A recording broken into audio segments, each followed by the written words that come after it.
Kepada tiga calon presiden, Bapak Anies Baswedan, Bapak Prabowo Subianto, dan Bapak Ganjar Pranowo dimohon maju ke podium. Kami persilahkan.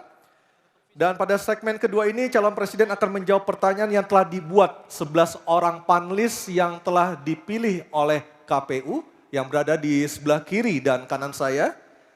Dan selain menjawab pertanyaan dari panelis, masing-masing calon presiden juga diberikan kesempatan untuk saling menanggapi dan saling merespon. Dan perlu kami sampaikan lagi, subtema debat malam hari ini ada 6. Yang pertama sesuai dengan yang ada daftarnya di depan saya, politik luar negeri, geopolitik, globalisasi, hubungan internasional, keamanan, dan pertahanan. Hadirin sekalian, pada segmen pertama penyampaian visi misi dimulai dengan calon presiden nomor urut 3, maka di segmen kedua ini pendalaman visi misi dan program kerja akan dimulai dengan calon presiden nomor urut 1. Dan kami persilahkan Profesor Angel Damayanti, salah seorang dari panelis untuk mengambil pertanyaan subtema di dalam fishbowl. Dan nanti diperlihatkan Bu Angel ke moderator dan ke kamera. Pertanyaan apa yang diambil oleh Ibu Angel Damayanti? Pertahanan. Pertahanan. Baik. Dan selanjutnya panelis Ibu Kuri Safitri untuk mengambil undian daftar pertanyaan dari fishbowl. Ya, silakan Bu. Ada A, B, atau C. Kita tidak tahu apa yang diambil hurufnya. Huruf C. Oke, baik. Pertahanan huruf C. Baik, saya ambil ini A, B, C. Baik. Kita akan buka amplop pertanyaannya. Pertanyaannya masih disegel ya. Bapak Ibu yang di rumah juga bisa melihat pertanyaannya masih disegel. Dan kami ingatkan para calon presiden untuk mendengarkan dengan seksama Bapak-Bapak karena pertanyaan tidak akan kami ulang, hanya akan kami bacakan satu kali. Silakan dibuka Anissa, lihat apa isi pertanyaannya. Baik, pertahanan huruf C ya. Ya, pertanyaan untuk calon presiden nomor urut 1 Bapak Anies Baswedan. Pertahanan negara yang tangguh dapat dicapai dengan memanfaatkan teknologi siber, kecerdasan buatan, dan satelit untuk informasi geospasial. Pertanyaannya, apa kebijakan paslon untuk mendapatkan akses teknologi dan pengembangannya guna memperkuat pertahanan Indonesia? Waktu menjawab selama 2 menit Pak Anies, dimulai dari Bapak berbicara, kami persilahkan. Terima kasih. Sebelum saya menjawab pertanyaan itu, saya mengklarifikasi tadi data yang meleset. Maaf Pak Prabowo, angkanya terlalu kecil. Bukan 320 hektar, tapi 340.000 hektar. Saya klarifikasi. Kemudian itu pun salah. Melanjutkan. Itu pun salah. Atas apa yang perlu saya sampaikan. Mas Anies, Pak Prabowo, jangan Pak Prabowo, Pak Prabowo, mohon maaf. Ini mohon nanti tenang ada dulu hadirin. Baik. Mohon tenang. Harap tenang. Mohon tenang. Harap tenang. Harap tenang. Baik, kita akan lanjutkan. Harap tenang Ya. hadirin. Silakan, Bapak. Baik. Ini adalah salah satu ancaman non-tradisional yang makin hari makin nyata dirasakan di Indonesia. Kita merasakan keluarga-keluarga kita, HP, komputer, menghadapi tantangan hacking.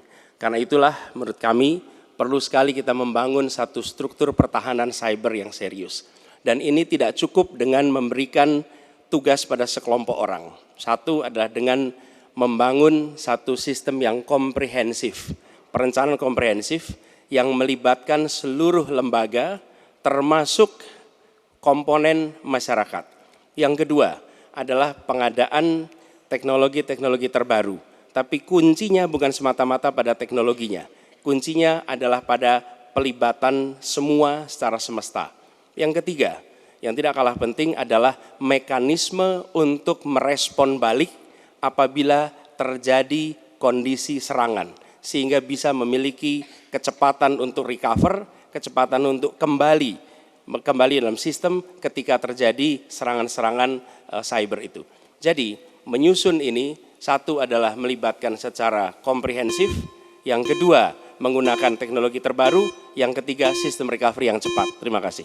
Baik, terima kasih Pak Anies. Kami persilakan kepada calon presiden nomor urut 2, Bapak Prabowo Subianto untuk menanggapi calon presiden nomor urut 1 dengan waktu 1 menit saat Bapak berbicara akan dimulai. Silakan Pak. Ya, sekali lagi ya saya berpandangan Pak Anies juga terlalu teoritis, semuanya bagus, indah, tetapi yang nyata tentang masalah AI, cyber, teknologi tinggi dan sebagainya adalah sumber daya manusianya, awaknya. Saya begitu jadi menteri, saya membentuk 4 fakultas baru di bidang sains, teknologi, engineering, dan mathematics. Kita menyiapkan putra-putri kita terbaik untuk menguasai teknologi, untuk menguasai sains, untuk menguasai artificial intelligence, untuk menguasai cyber. Bukan barang yang kita beli, kita harus kuasai know-how-nya, kita harus kuasai sistem yang harus kita pegang. Dan menurut saya itu adalah inti daripada masalah. Tidak hanya bicara-bicara yang baik-baik saja. Waktu sudah habis Pak Prabowo.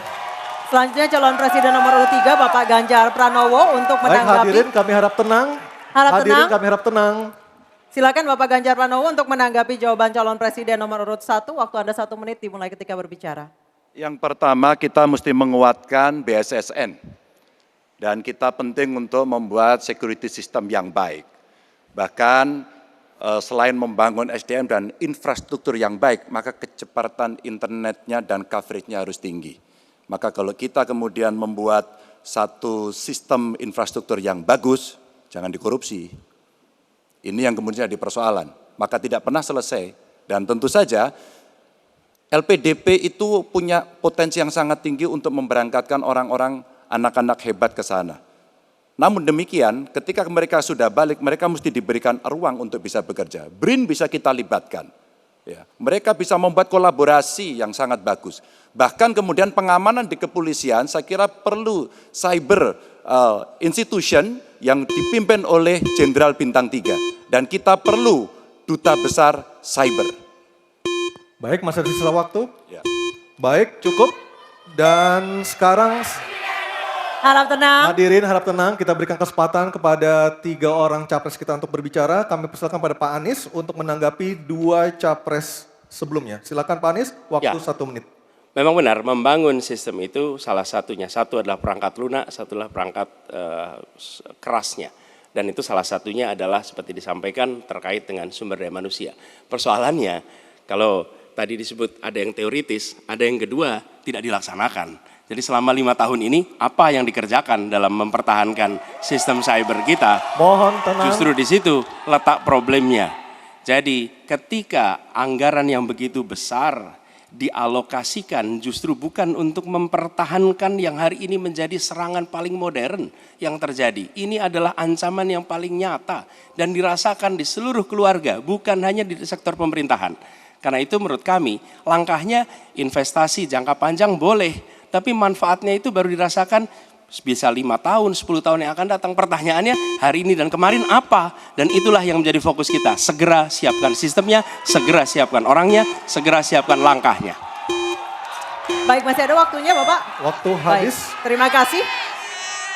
Harap tenang Bapak Ibu Harap tenang, hadirin yang ada acara di sini. masih harus kita lanjutkan. Harap tenang Kita Bapak sudah dan Ibu. dengarkan bersama-sama tadi tata tertibnya seperti apa, mohon tenang. Kita lanjutkan, selanjutnya beralih ke pertanyaan kedua untuk calon presiden nomor urut 2 Bapak Prabowo Subianto. Untuk itu kami persilahkan kepada panelis Profesor Evi Fitriani untuk mengambil pertanyaan subtema di dalam fishbowl dan diperlihatkan kepada seluruh hadirin, moderator, dan para calon.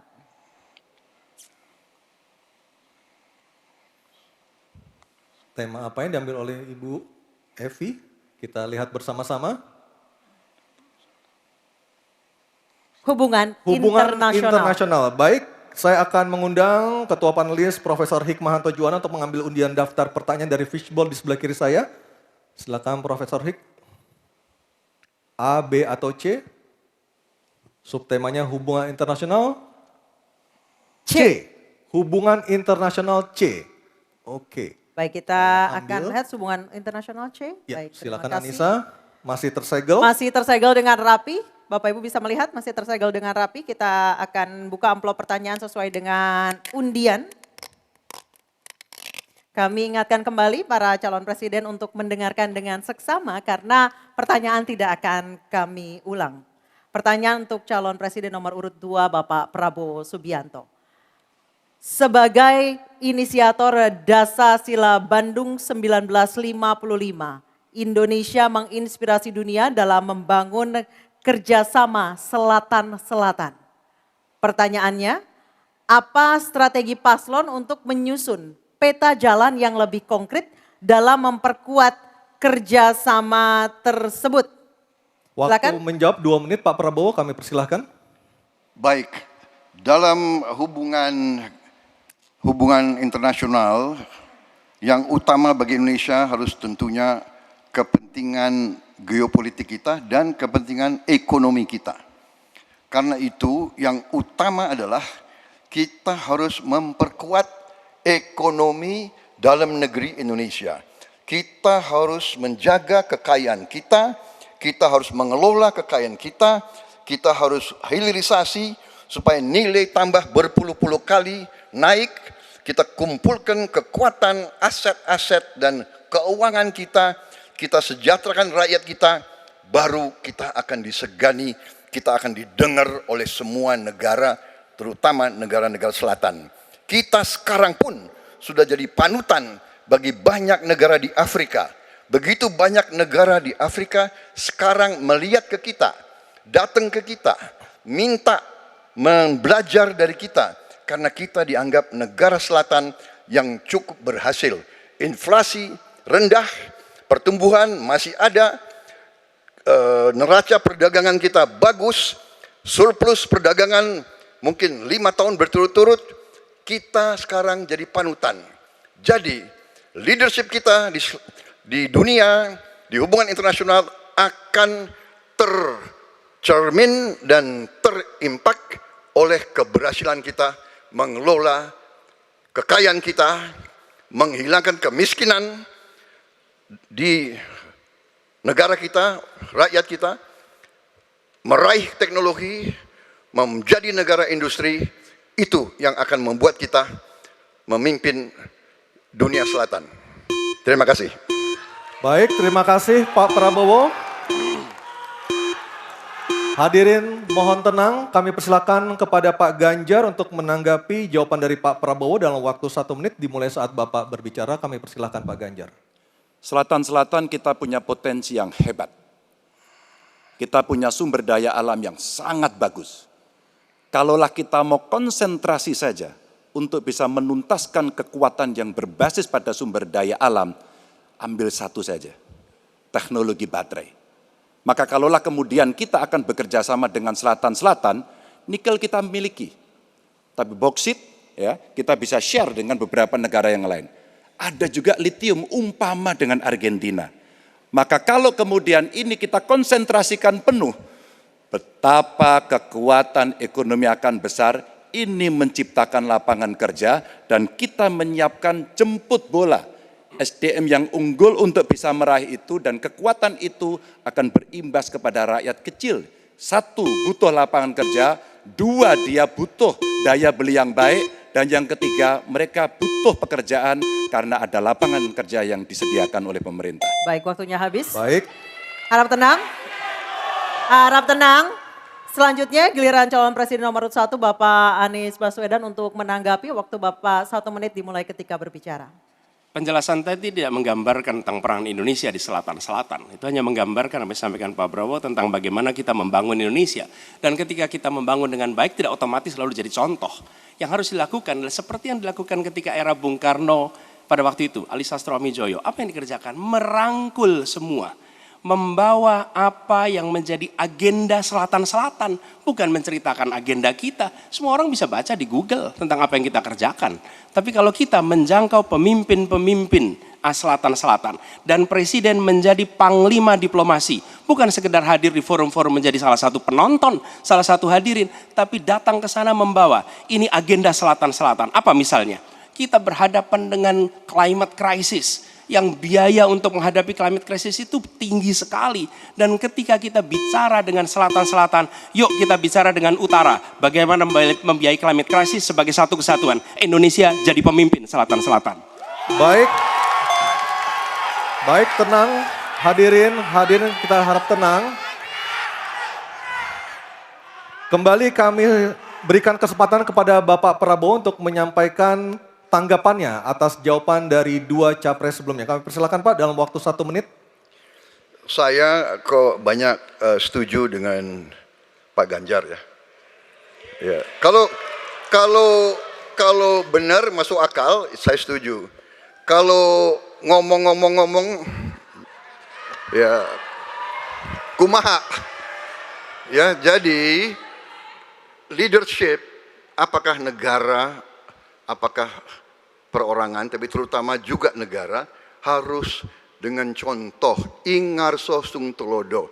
Kita mau mimpin, kita mau bawa agenda, kita mau cerita itu cerita, omon, ya. Tak bisa. Kenapa negara-negara selatan sekarang melihat ke Indonesia? Karena kita berhasil membangun ekonomi kita. Jadi tidak hanya omon,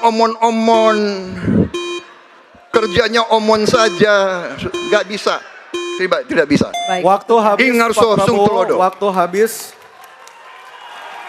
Baik, harap tenang dulu. Kita akan beralih ke berikutnya. Baik, selanjutnya. Hadirin mohon kerjasamanya untuk tetap tertib.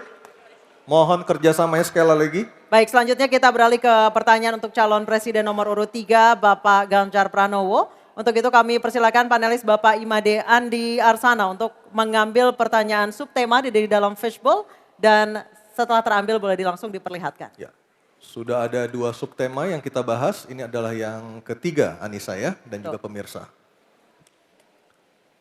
Subtema apa yang diambil? Keamanan. Keamanan. Baik, untuk melengkapinya saya akan mengundang panelis Dr. Ian Montratama untuk mengambil undian daftar pertanyaan dari fishbowl di sebelah kiri saya. Kita akan lihat huruf apa yang diambil oleh Dr. Ian Montratama. Huruf C. Oke, keamanan huruf C, Anissa. Keamanan huruf C. Di Oke. depan, iya. C Masih tersegel. masih tersegel. Oke, silakan Aryo. Baik, saya buka keamanan huruf C. Dari suara juga masih tersegel. Masih Miss, ya? tersegel dengan rapi. Baik, ini adalah pertanyaan untuk calon presiden nomor urut 3 Bapak Ganjar Pranowo.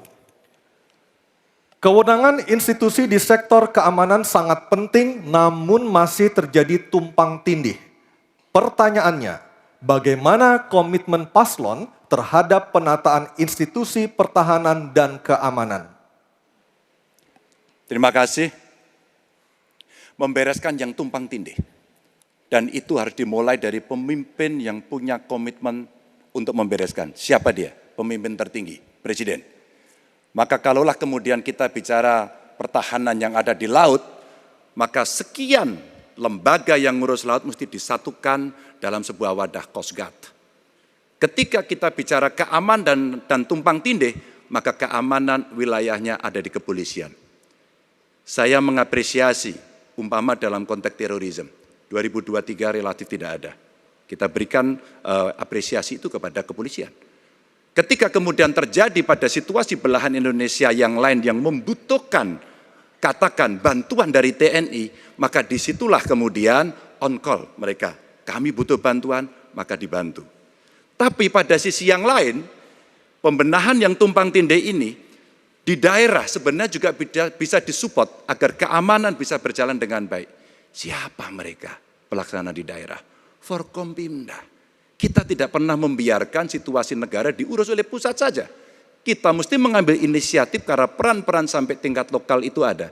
Bahkan tokoh masyarakat, tokoh agama mesti kita lakukan. Maka seluruh yang tumpang tindih dari sisi regulasi, 1 perlu harmonisasi, 2 perlu sinkronisasi. Dan pada tingkat tidak ada keputusan, maka pemimpin tertinggi harus berani mengambil keputusan itu. Sehingga tumpang tindih yang selama ini selalu saja menjadi perdebatan yang tidak ada hentinya, maka diselesaikan di meja presiden.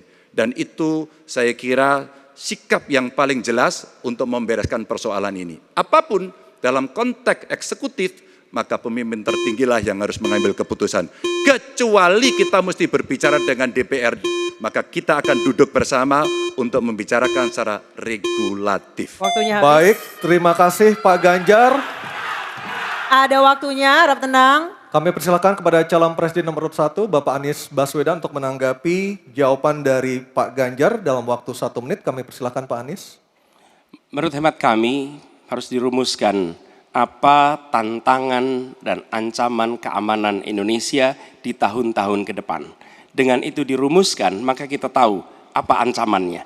Lalu dari situ kemudian kita lihat bagaimana badan-badan yang selama ini ada diatur untuk merespon atas tantangan itu. Kalau kita hanya menata ulang tanpa memikirkan apa ancaman barunya, maka kita tidak lebih dari sekedar menyelesaikan urusan organisasi. Yang sesungguhnya dibutuhkan adalah bagaimana organisasi itu diatur untuk merespon tantangan. Jadi nomor 1 rumuskan itu. Kemudian yang kedua, yang tidak kalah penting, libatkan semua unsur yang terbiasa di dalam menyusun ancaman tantangan organisasi. Sehingga kemudian penataan organisasi badan-badan bukan semata-mata karena selera pemimpin, tapi karena merespon atas ancaman itu. Dengan begitu, penataannya akan sesuai kebutuhan. Terima kasih. Waktu 1 menit sudah habis. Baik, terima kasih. Selanjutnya giliran calon presiden nomor urut 2, Bapak Prabowo Subianto. Hadirin kami harap tenang terlebih dahulu. Ada waktunya untuk menanggapi jawaban dari Capres nomor urut 3. Waktu Bapak 1 menit dimulai ketika berbicara. Baik ya, sekali lagi saya harus mengatakan, saya kok banyak sependapat dengan Pak Ganjar.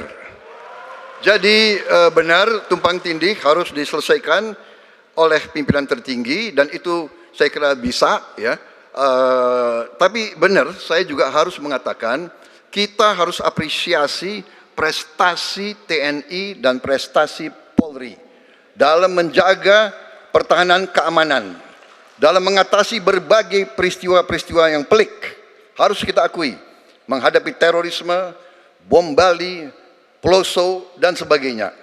Untuk itu, saya kira kalau saya dapat mandat, saya akan perbaiki kualitas hidup TNI, kualitas hidup Polri, memimpin supaya TNI dan Polri menjadi yang terbaik yang bisa kita bangun. Dengan keunggulan TNI dan Polri, Polri langsung di bawah Presiden, kita akan berbuat baik untuk rakyat kita. Terima kasih. Selanjutnya kita kembali ke calon presiden nomor urut 3, Bapak Ganjar Pranowo untuk merespon tanggapan dari kedua capres tadi. Waktu Anda 1 menit dimulai ketika berbicara, silakan. Ketika overlap kelembagaan ditanyakan kepada saya, maka saya sudah pelajari apa yang ada. Data, kondisi sosiologis, konflik antar kelembagaan, itu bukan tiba-tiba turun dari langit. Karena kami sudah baca datanya, kami melihat prakteknya, pengalaman kami 10 tahun di DPR dan 10 tahun di gubernur, cukuplah sudah untuk membuat analisis kondisi sosiologis yang ada. Maka tidak perlu lagi kita akan mengundang lebih banyak orang untuk meneliti starting from zero. Ini starting from the end. Dan kemudian kita mesti memutuskan cepat.